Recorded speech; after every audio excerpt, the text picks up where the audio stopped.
Good morning, sunshine. Welcome to Morning Inspiration with Friends with our host, Miss Inspiration. Make sure you hit that like and subscribe as you sit back and listen.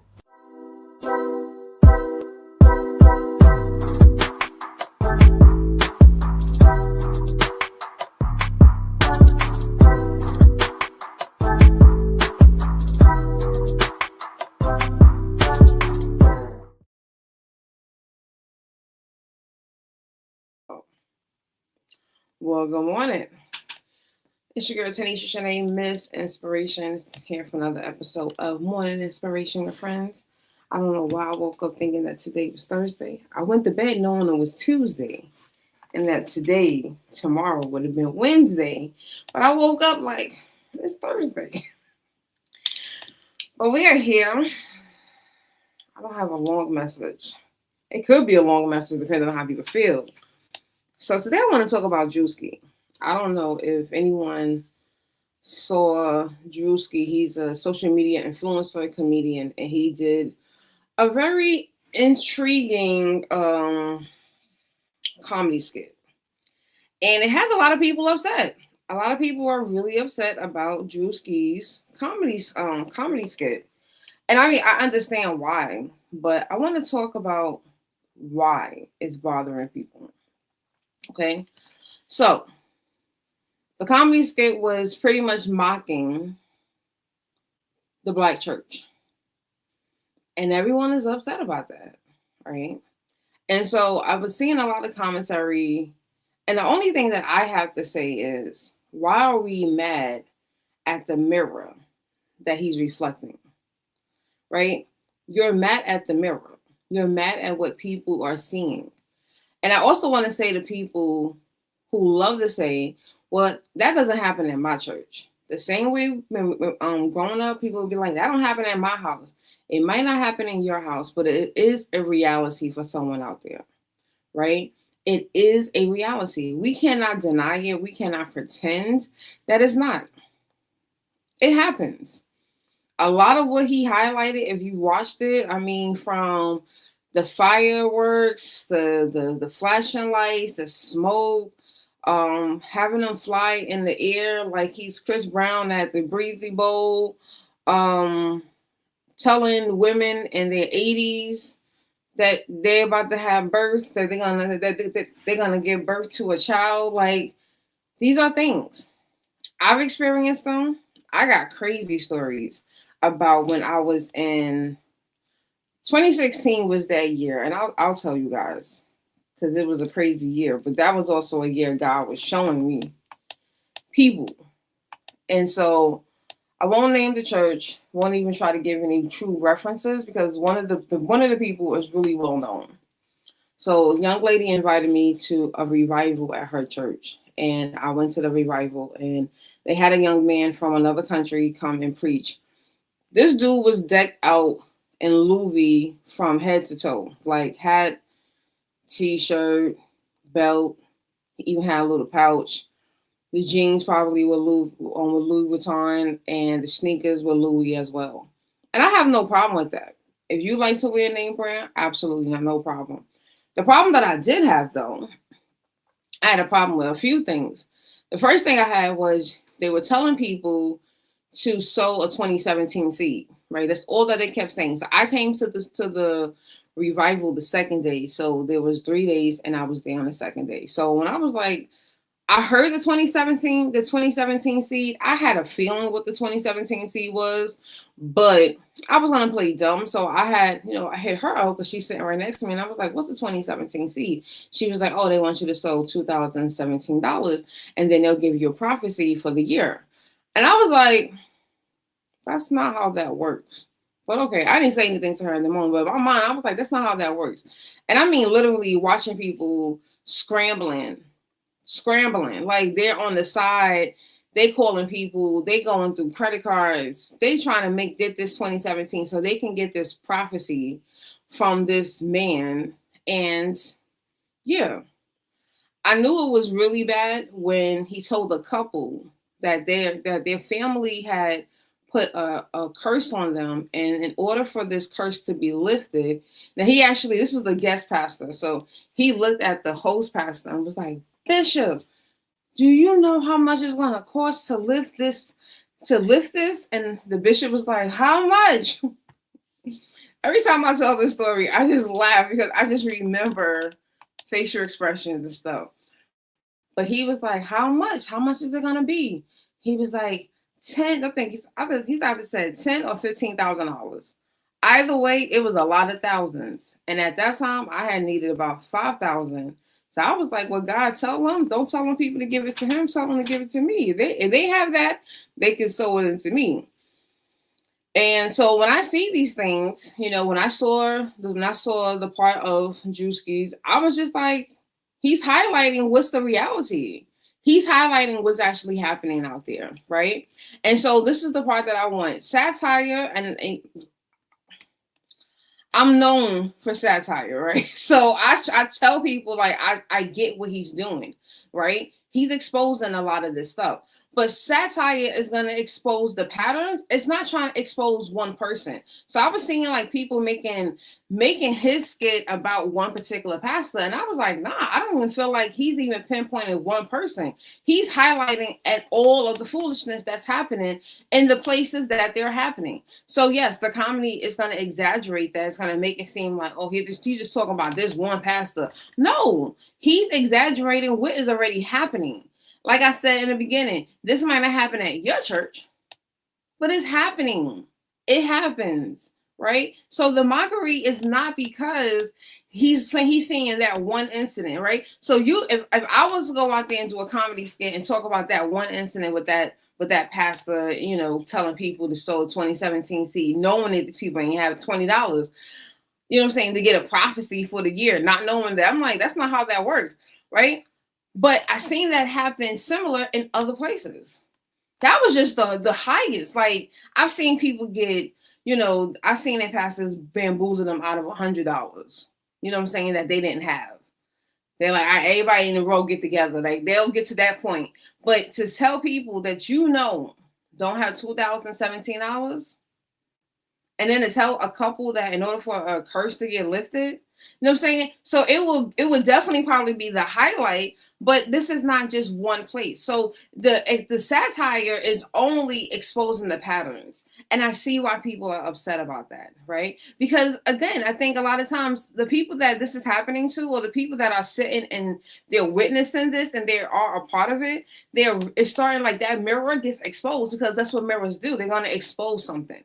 They're going to show you what's happening. So when that mirror dropped, when he did that comedy skit, I think a lot of people started to realize, oh, wait, this is foolishness. Why is he doing this? But that's the foolishness that's happening where you sit, right? That's the foolishness where you stand. That's the stuff that you're probably a part of. You're a part of the entertainment, right? So we can't sit here. I don't want people to be upset. This is where I really have to say to people, and I always tell y'all, please have a conversation with God about where you need to be and what you should be doing. Because at the end of the day, that's the only thing that really matters, right? You can be mad at this young man. You can be upset with him. You can feel like he's being disrespectful. But the sacred places don't mean that they're untouchable spaces. And I'm going to tell you from a biblical standpoint when it comes to this. There's people called to expose these things. Like, I know people that is a part of their calling. Their calling is to go and disrupt the nonsense, the chaos that's happening in these churches. And I'm not saying that he is one of those people, but he's not the only person who's doing that. I know someone that went to a church, preached the correction for the whole ministry, and them people kicked her out. Like, all right, your time is up. Here is your check. They still paid her, but because she was speaking the truth and it was exposing what was happening in that building, them people wanted her out that building as fast as possible, and they couldn't wait for her to get out of there. So there's going to be more exposure. And it might not come from the people that are, the ministers, the pastors, the evangelists. It might not come from them. It might come from someone who you're going to deem as, oh, he's in the world. It's still exposure. God can use anyone, and he can use any situation. So yes, even though it's sacred, it needs accountability. And if the ministries are not holding each other accountable, someone has to say something. Someone has to open up and put that mirror out there so that you can finally see the foolishness, right? We have to understand, in order for us to get closer to God and to live in the life that Jesus and truly walked that he lived, we need some accountability. And if you're out here and you're seeing the nonsense that's happening and you're sitting there, trust me, God had to correct me many years ago. The last church that I was a member of, I sat there and I watched the foolishness, and God was like, you cannot sit here, because when you sit there, that means that you're okay with it. And I knew I couldn't do anything, because the little changes that I tried to incorporate and bring forth to do for the community, that was rejected for their own personal reasons. So someone has to come up and say, hey, there needs to be some accountability. It was funny, and a lot of people felt it was disrespectful. But think about the people that sit every Sunday in a building, anywhere in this country, anywhere in this world, and that's what they see. They see that. What they saw in his skit is someone's reality on Sunday. Like, we can't even hide it. It can't even, it's a reality. Someone on Sunday is going to go to church, and they're going to see exactly, they're going to see somebody flying in the air. They're going to see smoke. They're going to see all this nonsense. They're going to be seeing people passing out from just one touch, knowing that the Holy Ghost is not there. All he did was expose it. He brought it to the light. Now, you as the person who was on that walk with God, now it's time for you to sit and have this conversation with the Lord. Lord, what is going on? Right? The last thing is that a lot of people are reacting out of anger, right? And so that's why they're gonna attack him. They're gonna attack him. They're gonna make him feel like he's the worst person on earth. But when I tell you, self-reflection is gonna be so necessary. You have to pause. You really have to pause, and you have to ask yourself, if that skit got you physically upset, internally upset, then you need to figure out why. And that's why I say, everything I always encourage y'all to do is go back and sit and talk to God. He is going to be the best person to give you the advice.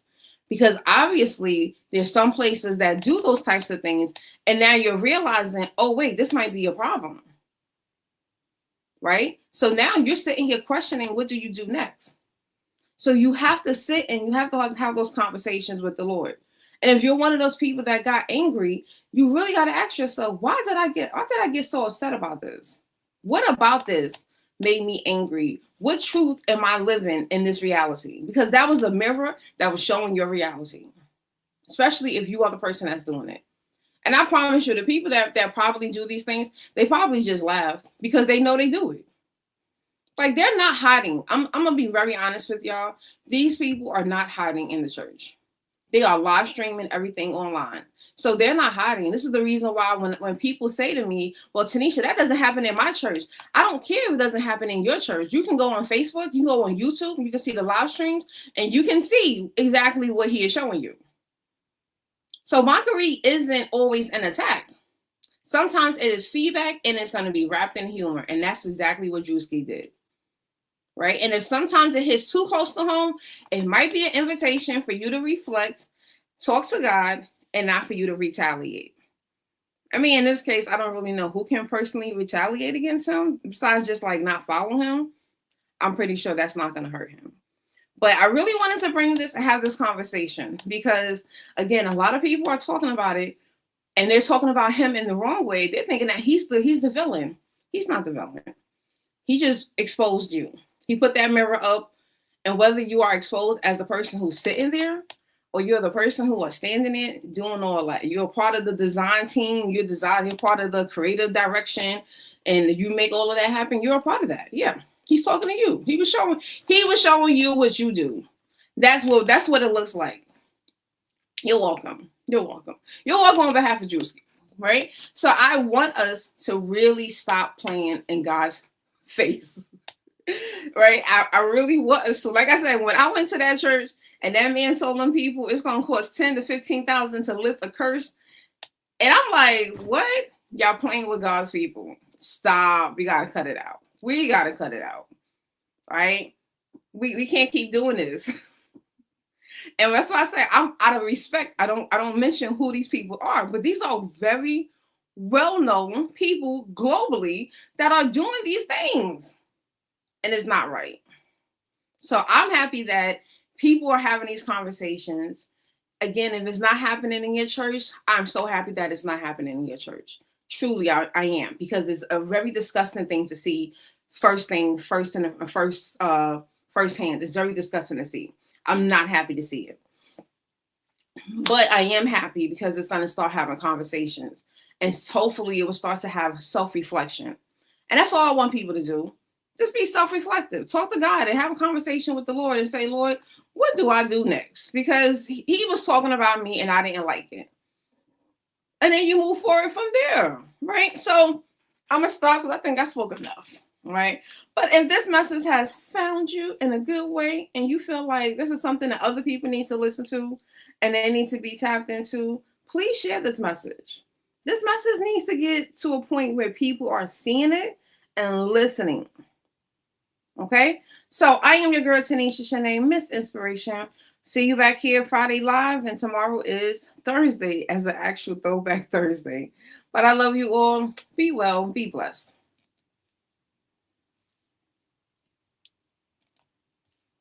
Wow, Tanisha, that was a powerful message. I hope everyone was blessed by today's message. Listen, if you are not tuned in, make sure you subscribe to the YouTube channel.